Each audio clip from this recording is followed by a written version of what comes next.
Hi வணக்கம். இப்போ நம்ம இருக்கக்கூடிய சைட்டு தருமபுரி டிஸ்ட்ரிக்ட். அதாவது தருமபுரி டிஸ்ட்ரிக்ட்ல பஸ் ஸ்டாண்டு கிட்ட ஜிஹெச்சுக்கு பேக் சைடு வந்து இந்த காம்பவுண்ட் வால் வந்து நம்ம பண்ணி கொடுத்துருக்கோம். இந்த காம்பவுண்ட் வால் வந்து என்ன பர்பஸ்னா, ஒரு ஃப்ளாட்டுக்கு வந்து நம்ம பண்ணி கொடுத்துட்டு இருக்கோம். ஆல்ரெடி வந்து காரைக்காலில் திருநள்ளாறுங்கிற லொக்கேஷனில் வந்து ஆல்ரெடி வந்து ஒரு 150 ரன்னிங் ஃபீட்டுக்கு நம்ம ஒரு காம்பவுண்ட் வால் முடிச்சிருந்தோம்.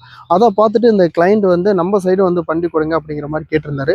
நாம் வந்து ஒரு கொட்டேஷன் கொடுத்துருந்தோம். கொட்டேஷன் பார்த்துட்டு ஓகே சொல்லிட்டாரு. பட் வந்து இந்த கிளைண்ட் எந்த மாதிரினா, ஃபுல்லாகவே ரன்னிங் ஃபீட்டில் வந்து நம்மளை பண்ண சொல்லிட்டாரு. நம்ம அதை வந்து பீஸ் ரேட்லேருந்து கன்வெர்ட் பண்ணி ரன்னிங் ஃபீட்டில் நம்ம கொடுத்துருந்தோம். அதனால் பிரிக் ரேட்டு, டிரான்ஸ்போர்ட்டு, அன்லோடிங்கு, தென் வந்து labour work, binding work include எல்லாமே நம்ம ரன்னிங் ஃபீட்டில் வந்து நம்ம கொடுத்துருந்தோம். பேர் ஸ்கொயர் ஃபீட் பார்த்தீங்கன்னா 130 ரூபாய்க்கு வந்து நம்ம கன்ஸ்ட்ரக்ஷன் பண்ணி கொடுக்குற மாதிரி நம்ம பேசியிருந்தோம். இதில் வந்து கிளைண்ட் நமக்கு என்ன பண்ணி கொடுத்துருந்தோம்னா, பெல்ட் போட்டுட்டு தென் வந்து காலம் ரைஸ் பண்ணி கொடுத்துட்டாரு. 10 ஃபீட்டுக்கு 10 ஃபீட் ஒரு ஹைட்டுக்கு காலத்தை ரைஸ் பண்ணி கொடுத்துட்டாரு. அதுக்கப்புறம் வந்து எங்களோட லேபர் வந்து ஒர்க் செய்ய ஆரம்பிச்சிட்டாங்க. இதோட டோட்டல் ரன்னிங் ஃபீட், அதாவது இந்த ஃப்ளாட்டோட ரன்னிங் ஃபீட் பார்த்தீங்கன்னா 1600 அடி டோட்டல் ரன்னிங் ஃபீட்டு.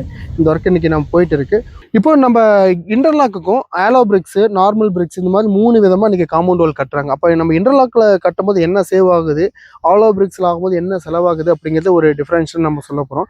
இன்றைக்கி நம்ம ஒரு 100 ஸ்கொயர் ஃபீட் கட்டுறது 200 பிளாக் அப்படின்னா ஒரு நம்ம ஸ்கொயர் ஃபீட்டுக்கு 130 ரூபா சார்ஜ் பண்ணுறோம். அதுவே ஆலோ பிரிக்ஸுங்கும் போது ஒரு ஸ்கொயர் ஃபீட்டுக்கு பார்த்தீங்கன்னா ஒரு 170 180 ரேஞ்ச் வரும். அதாவது ஆலோ பிரிக்ஸு, அது கட்டுற லேபரு, இன்னர் அண்ட் அவுட்டர் வந்து பிளாஸ்டிங்கு, தென் வந்து நீங்கள் ஒயிட் வாஷு இந்த மாதிரி பண்ணும்போது ஒரு 100 ஸ்கொயர் ஃபீட்டுக்கு 200 சம்திங் எபோ கூட போகும்.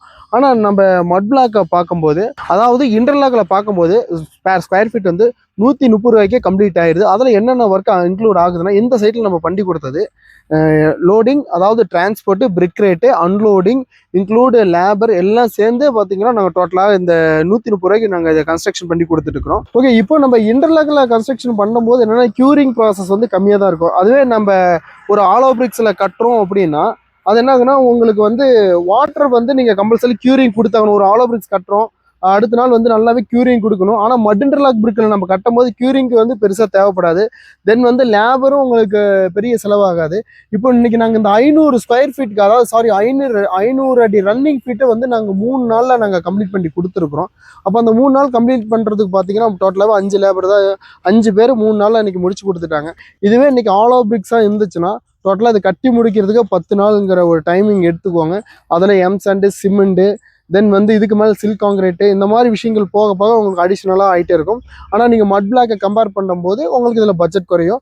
மட் பிளாக்ல நம்ம செய்யக்கூடிய ஒரு விஷயங்கள் என்னன்னா, இந்த மாதிரி பேஸ் இருக்கும். இந்த பேஸில் இருக்கிற ஈரப்பதம் வந்து இந்த மட் பிளாக் வந்து அப்சர்வ் பண்ணுறோம். அப்போ நம்ம என்ன பண்ணோம் அப்படின்னா, அந்த அதாவது ஃபர்ஸ்ட் லேயர், அதை கல் வைக்கிற ஃபர்ஸ்ட் லேயர் மட்டும் பார்த்தீங்கன்னா நம்ம டேம் ப்ரூஃப் பெயிண்ட் அடிச்சிட்டோம் அப்படின்னா அந்த ஈரப்பதத்தை இழுக்காது.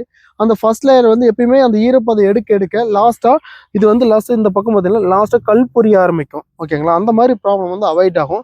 தென் வந்து இந்த கல் வந்து லைட்டாக இப்போ கொஞ்சம் சேக் இருக்கும். ஓகேங்களா, தென் வந்து இதுக்கு மேலே வந்து ஒரு 3 இன்ச் டெப்த்துக்கு வந்து ஒரு சில்க் காங்கிரீட் போட்டோம்னா இதோட வேலை முடிஞ்சிருச்சு.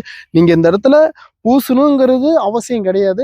இன்னும் பூசுனா இன்னும் கொஞ்சம் பார்க்க நீட்டாக இருக்கும், அவ்வளோதான். ஆனால் மற்றபடி மேலே இந்த சில்க் காங்கிரீட் போடும்போது உங்களுக்கு லோட் ஆயிடுச்சுன்னா இந்த சின்ன சின்ன சேக்ஸ் எல்லாம் இருக்காது. மற்றபடி உங்களுக்கு காம்பவுண்ட் வால் ப்ராப்பர் குவாலிட்டியாகவும் கிடைச்சிடும், நல்ல ஸ்ட்ராங்கும் கிடைக்கும். லைஃப் பார்த்தீங்கன்னா ஒரு 50 to 70 இயர்ஸ் வரைக்கும் எந்த ப்ராப்ளமும் வராது. உங்களுக்கு இந்த மாதிரி ஒர்க்கில் இன்ட்ரெஸ்ட்டு, அதாவது தென் வந்து நீங்களும் இந்த மாதிரி காம்பவுண்ட் வால் மினிமம் வந்து ஒரு 150 to 200, நம்ம மேக்ஸிமம் நீங்கள் எவ்வளோ ரன்னிங் ஃபீட் இருந்தாலும் நாங்கள் வந்து தமிழ்நாடு ஃபுல்லாக அந்த சர்வீஸ் பண்ணிட்டு இருக்கோம். தமிழ்நாடு இல்லாத நம்ம கேரளா பார்டரு, தென் வந்து இப்போ கர்நாடகாவிலையும் நம்மளோட ஒர்க் போயிட்டு இருக்கு. அடுத்து ஆந்திர பிரதேஷ் சித்தூரில் வந்து கேட்டிருக்காங்க. பாண்டிச்சேரியில் நம்ம பண்ணி கொடுத்துட்ருக்கோம். தமிழ்நாட்டில் நமக்கு தமிழ்நாடு டிஸ்ட்ரிக்டில் எந்த லொக்கேஷனில் இருந்தாலும் நம்ம அந்த காம்பவுண்ட் வால் ஃப்ளாட்டுக்கு பண்ணி கொடுக்குறோம், வீட்டுக்கு பண்ணி கொடுக்குறோம். உங்களுக்கு தேவைங்கிற மாதிரி நம்மளோட ஆஃபீஸ் நம்பர் கனெக்ட் பண்ணிங்கன்னா உங்களுக்கு ஒரு ஃப்ரீ கொட்டேஷன் ஒன்று கொடுப்பாங்க. அதை பார்த்துட்டு செக் பண்ணிட்டு நீங்கள் தாராளமாக புக் பண்ணி நீங்கள் ஆர்டர் எடுத்துக்கலாம்.